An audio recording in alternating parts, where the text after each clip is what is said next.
Hey everyone, how's it going? My name is Jay and welcome to the channel and welcome to the first episode of our Prehistoric Kingdom Alpha mini-series, where we'll be checking out the alpha build of Prehistoric Kingdom, building habitats for all 6 of the animals that we have within this build of the game, and talking about the game itself, and of course, discussing what we could look forward to in the future when we do have the full build of the game in our hands. Now, for those of you who have been following the channel for a while, you probably know that this is a game I've been anticipating for literal years. Like, I've been following this game since it first launched on Kickstarter however long ago. And then when I heard the alpha was coming out, I couldn't help myself. I had to get my hands on it, so I did purchase it, and here we are, in the game itself. Before we get any further, just a quick note, this is, like I said, an alpha build. This is by no stretch of the imagination a full game. Many features have yet to be added. There's going to be bugs, there's going to be, little hiccups here and there. This build of the game was primarily put out for people who just wanted to support their developers a bit more and maybe kind of get a feel for what's in store. But saying all that, I have to say, this is genuinely so impressive. This build of the game, even as an alpha, already shows so much potential, so much, like you can tell the developers have put in so much love and passion into this game, because there's so many features in here that would be are game changing for the whole of this simulation game genre. It's incredible. And that's not even to mention the animals themselves, which are so stunning, so beautifully made. They've really paid attention to the science behind these animals, the paleontology to get them as realistic as possible, and it really does show. These are just everything about this is so good, and I have to say, despite it being an alpha, already they've knocked it out of the park. I am just so excited for the full build of the game. But of course, right now this is what we have, and even with this, I feel like we could probably get a good few videos out of it, just because there's a lot to explore, even for just the 6 animals that we do have. There's lots to look at, there's lots to build, and I'm very excited to show it off on the channel. Now, with me gushing about it out of the way, let's talk about today's video, which is the first foray into kind of what we're going to be doing here. So I've been playing the game on and off over the past weekend, ever since it released, just to kind of get a feel for how the different pieces work, what the mechanics are like.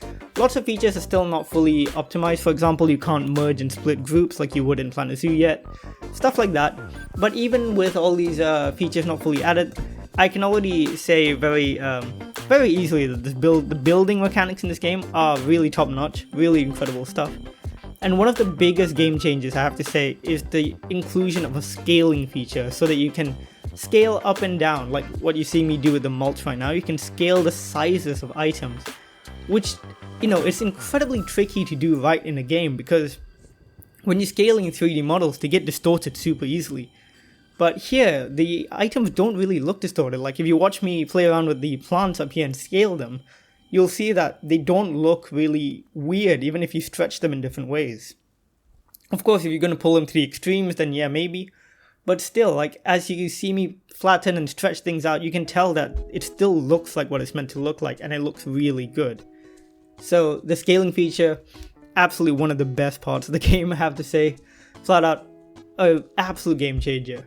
So as you can see, you build this little entrance up here. You will have seen me use a lot of the mechanics that I'm talking about right now, the scaling, the general kind of building techniques that we usually do in Planet Zoo and stuff like that, grouping things, kind of shaping things out, making custom fences and stuff like that. But this is all me just kind of getting to grips with the game, so kind of learning how the mechanics work and stuff before we dive in and do a full habitat, which we're going to be doing in a second, really. So just the entrance, just doing a little bit of work just to, again, learn how things go. So for the first habitat we're going to be doing today, which is getting started right now, before I actually talk about that, what we're going to do quickly is just do a big path network all around the park, just to, again, just for the fun of it, really, so that we have a scaffolding to build a park around, and then later I'm going to smooth out the path. Loving the terrain tools, by the way. I love that you can control the intensity so neatly. I like how the terrain blends in with each other so well. One gripe I have right now is the path system is good, but you can't really use 2 different types of paths directly on each other. I think that's a bug. I don't think it's going to be like that for long. I think the developers will fix it, so not something I'm overly fussed about. I do like how easy it is to place down the paths and how easy it is to place down fences. I like that the path doesn't, block you from putting buildings on it. That's a really good feature, I think. So we're just putting down some of the buildings here to create an entrance plaza. Nothing too fancy, just again, getting to grips with the mechanics, and so that I know kind of where I'm going to build my habitats and stuff like that. And what I just want to do a little planter here to kind of get an idea of what it's going to look like with some planter stuff. I believe the only things you can't scale in this game when it comes to modular pieces are the grid pieces, like that circle down there. I don't think you can scale that. But everything else is scalable. Like you saw, I just scaled that tree down a little bit. And it's just incredible the amount of creative control we have in Prehistoric Kingdom. It is genuinely incredible. I know I'm using loads of hyperbole, but it is something quite special. And this game, I've always said, is something quite special, I think. And I'm very excited to see the future of it and where it's going to go from here. So with this plaza pretty much almost done now, we're going to hop into the actual habitat build. And again, like scaling that tree down just a little bit already makes it look so much more unique than the other one. And it means that you're going to have this kind of air of like everything in your park is its own individual element instead of a copy pasted thing. Which, so good. Just can't gush about this game enough. Again, quick planter here, and while we're doing that, let's talk a little bit about the animals. So today we're going to be introducing a small herd of Nasutoceratops, and if you heard me talk about the game, and you have, of course, because I've been gushing about it for a while, you know that one of my most anticipated things about it is the fact that we're getting scientifically accurate dinosaurs and other prehistoric animals. And the way the game does this is it's treating these creatures like animals, which they are, of course. But a lot of these other park builders and stuff like that don't really treat dinosaurs like the animals that they are, if that makes any sense. Like, they focus a lot more on the kind of the more monstrous, the more movie type aspects of them, which is it's fine for, like, for example, if you're playing a Jurassic World game, of course that is what Jurassic World is. It's all about the fact that these are genetically created creatures, blah blah, that sort of stuff. It's thematically appropriate, but with a game like this, what you're getting is something really unique in the sense that you're playing a zoo simulation game like Planet Zoo, or like, Zoo Tycoon or anything like that, but with dinosaurs and prehistoric animals, and they're treated no differently from the animals that you're so used to seeing in a zoo, which is something really special because it really allows you to appreciate the majesty and the beauty of these creatures without that element of, like, you feel like it takes away that how do I even say this? Kind of like, you can suspend your disbelief a lot easier when these animals are presented like this. It makes you feel like you could be in a zoo watching these just like hang around, whereas you maybe couldn't really necessarily do that in something like Jurassic World Evolution. Like Planet Zoo, I think it's very easy to imagine yourself walking around a zoo like that because there are zoos and there are animals like that. With this Prehistoric Kingdom, they blend that so seamlessly that you really do feel like you could be in a zoo looking at these long extinct animals as if they were right there in front of you. And it's so cool. Talking about the animals aside, we'll talk a bit more about them as we go along the series, I'm sure. Here we're starting work on the habitat, and again, this game, one good thing about it, I think, is that you can really create really large areas that look really nice very quickly because of the brush tools. You have terrain brushes, you have foliage brushes. They all really help in the sense that you can just put down foliage, you can put down the terrain and stuff like that really quickly and create big forests, big lakes, wetlands, whatever you like, and have it be really fast and really like effectively done as well. They all look really good. And you can see the rocks in this game, I'm sure you've seen other YouTube videos about this where people gush about these as well, but the rocks are genuinely one of the best parts of the game. And that is coming from someone who's obsessed with the animals themselves. The rocks are so good, they look incredible. Not only that, but the animals, when they interact with the rocks, they can walk over them, clamber over them, sit on them. Oh my god, and they look so good. The textures are there, the shape, the rescaling ability, making them all look unique. Creating these layers between different heights, they look so realistic and so good. And I just can't say enough good things about these rocks. If you watch some of the other YouTube videos that are on Prehistoric Kingdom, I think Best in Slot especially, you know he loves these rocks. But if you check out his videos, he talks about the rocks just as much, and they genuinely are worth talking about because they're so good and they allow you to create these incredible rock formations, for example, like on screen, really quickly with while still making them look realistic, natural, and very good. And again, just to show you how much care has been put into the scaling mechanic, even if you scale the rocks up to maximum size, the textures are still, not low quality. They're still high quality textures, and they still look really good even when you've blown them up so much. Or even if you stretch them a certain way. For the most part, they'll still read as really interesting rocks. Even without, they don't look distorted, which is a very cool thing, I think. Here what I'm doing is just creating a bit of a rock wall. So I'll have another habitat back there, and I think the rock wall is a good way to separate that out. And have it so that whatever animal is on the other side isn't going to upset these animals over here. Like I said, it's going to be a herd of Nasutoceratops. These guys are beautiful, beautiful ceratopsids. They've got this really interesting bull-like horn. And I think that's very one of the more unique elements of the Nasutoceratops. They've got quite they don't have a nasal horn, but what they do have is a very large beak kind of area, so it really protrudes and then curves quite significantly, so that looks quite cool. And yeah, they're very interesting. They're not very large at all.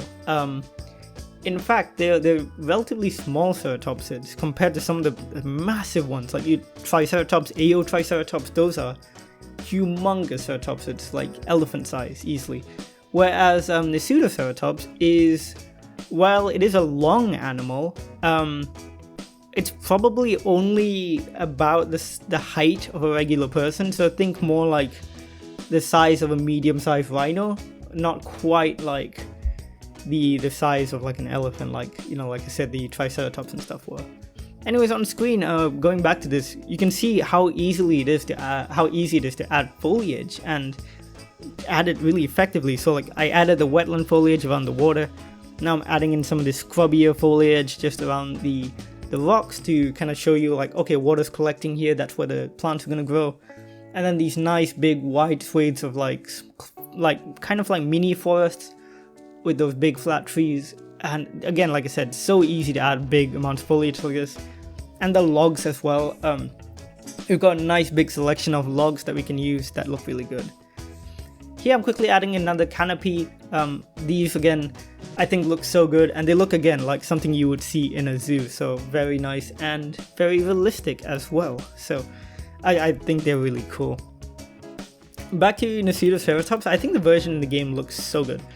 One of the things I really like as well is the variation in skins that you can get, and I also love the fact that in the game there's an explanation for why you have all these different skins, and that is these are different species of the same genus of dinosaur, which is really cool. So for example, well, not all of them, of course. Nasutoceratops, I believe, is all the same species, but for example with Edmontosaurus in the game, you have Edmontosaurus nectans, you have Edmontosaurus regalis, and Cookpuensis, I think. I can't remember how to pronounce that last one, but essentially the different species allows you to get different skins and different sizes, which is such a cool way of introducing the idea that you have different colorations and stuff like that, while keeping it reasonable in universe. And even though you don't switch species, of course, some animals within the same genus do, different populations of them will have different colors, so that's also very reasonable. But I just like that some of these do have that explanation, like the Tyrannosaurus, you have Tyrannosaurus rex, you have Tyrannosaurus bataar, which is Tarbosaurus, which is, again, might be a Tyrannosaurus, might not be. Again, genuses and species all of them are very they kind of mesh into each other a little bit, and it's hard to distinguish all of them sometimes. Here at the back, I'm just making a quick stable for the Nasutoceratops. In today's video, we're going to be adding in I forgot what the name of the coloration is. It might be amber. It's a beautiful orangey coloration. This specific color doesn't have sexual dimorphism in terms of coloration, but in terms of size, the female is significantly smaller, so we should be able to tell them apart. And speaking of coloration, each individual, when you pop them out of the hatchery, has different colors, well, not different colors, but different hues of the same color different saturations. Like, it makes them all look unique even within a big hood, which is amazing, such a cool feature. And I got so much to talk about, and the video's coming to an end now, so I'm going to try and speak a little bit faster, but I'm going to try and also save more topics to talk about in the coming videos. But here we're just finishing up a little bit of a stable for the Nasutoceratops, just for them to go and sleep in.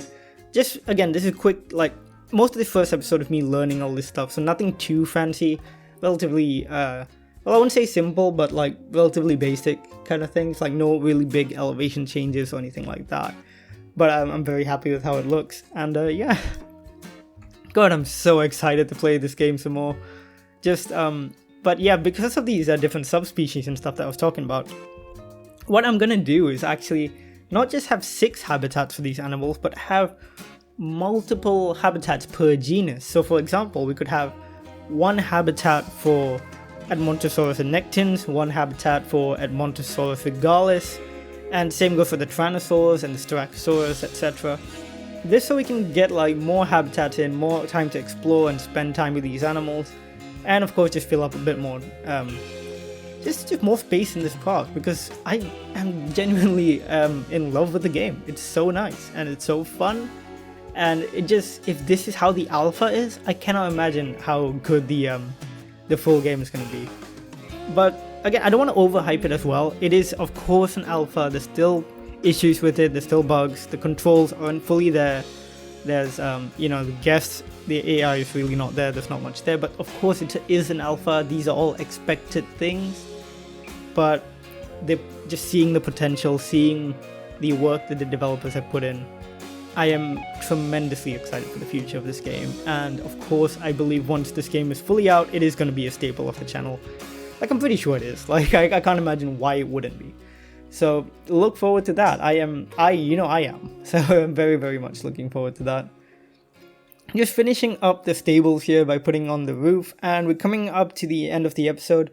I'll try and film some cinematics as well to put at the end. I haven't done that yet. Well, I actually have, but the video didn't like render properly for some reason, so who knows why that's a thing.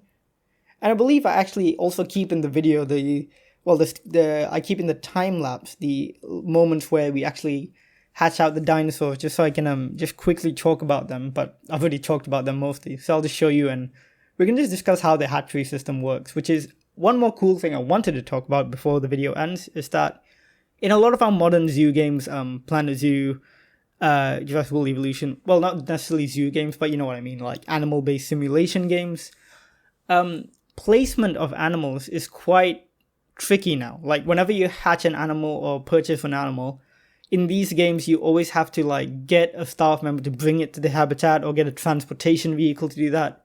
One cool thing about Prehistoric Kingdom is that you can just manually click and place your dinosaurs from the hatchery into your habitats very efficiently, very effectively.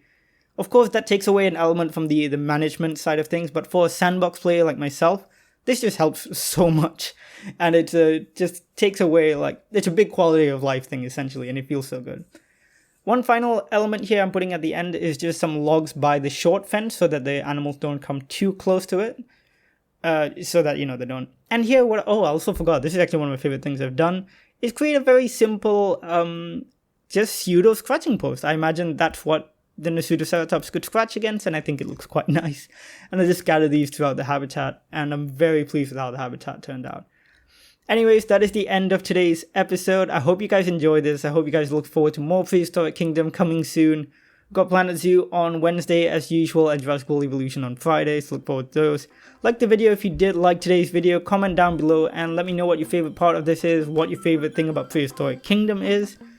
And of course, do subscribe for more of this content. And as always, thanks for watching, and I'll see you all in the next one. Bye!